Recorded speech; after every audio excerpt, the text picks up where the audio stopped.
Ay, meron pa akong nasan pa ba isang issue ho tungkol doon man dito sa kayo po daw ay sinampahan ng ethics complaint. Oh, Yes. Opo.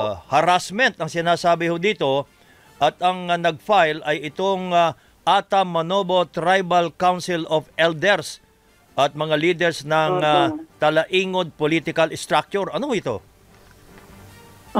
Ayan po yung ano po no, yung ating mga organisasyon yata po yan ng mga katutubong lumad Opo, opo. diyan sa Talaingod na kung saan po ay no, nakaranas din po ako ng ano no, yung harassment.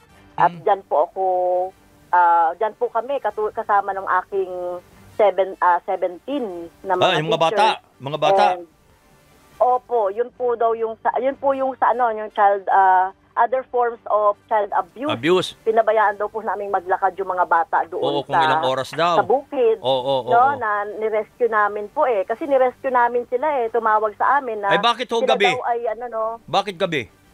Gabi po, gabi po kasi pinalalayas po yung mga teachers doon sa eskwelahan at pinadlock po yung eskwelahan. Nabalita so yung mga ito. bata po, dinala po ng mga teachers para po i-safety.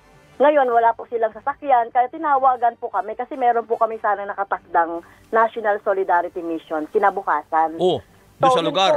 Po, nag-abuso daw po kami, pinabayaan namin yung mga bata na naglakad sa dilim at hindi yata nakita ng mababang korte na ano ba yung dahilan, bakit sila naglakad ng gano'n, Tinaboy po sila ng mga paramilitary na papaalis doon sa school. Nakikiusap sila na magpaumaga pero hindi po sila pinagbigyan kasi sabi nila baka may mamatay.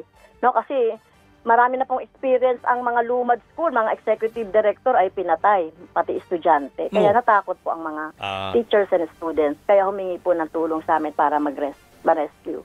Oo, ay wala daw hong written permission mula sa mga magulang dahil mga minors daw ito.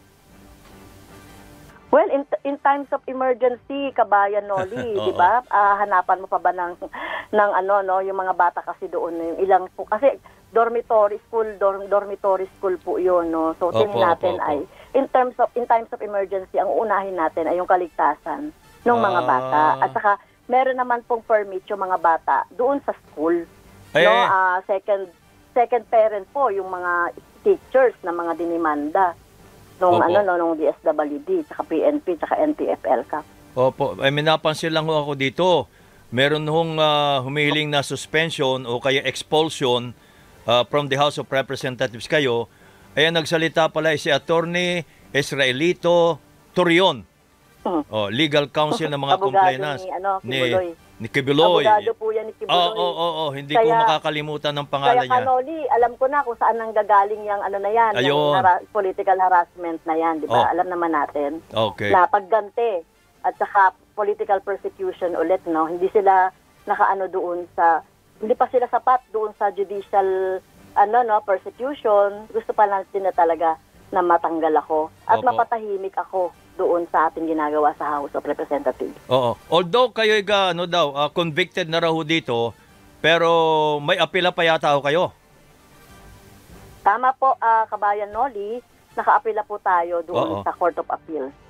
Hanggang sa Supreme Court po yan kung sakali. Kailan pa ba ho ito? Anong year? 2018. Tagal na pala. November, Opo, pero hindi lang kayo ang kasama dito, di ba? Hindi lang Noli, yung si Casatur. Casatur, Ocampo. Saka yung mga teachers, saka 2 volunteer namin sa ACT teachers. Yung mga teacher, lumad din ho yun?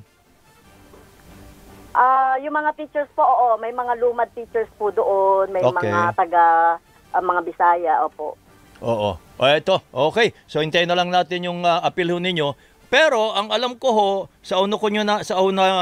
kayong una kong naringgan nito, yung sa publiko, open sa publiko, yung BICAM, yung sinatawag na pangatlong kongreso, yung BICAM, para sa budget ng deliberasyon, sa pagtalakay ng budget for 2025.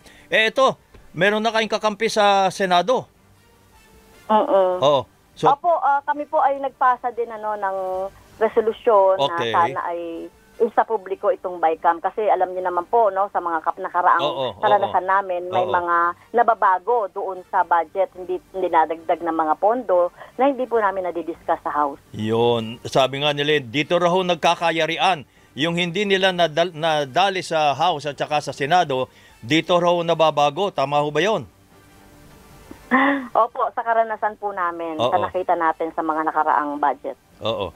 At especially dito yung budget ng Office of the Vice President, di ba binawasan nyo? Opo, binawasan po, naging 700 plus million na lang po mula sa 2.1 billion. Iyon ang magandang abangan ho dito kung ano mangyayari. Maraming salamat po, Congresswoman, at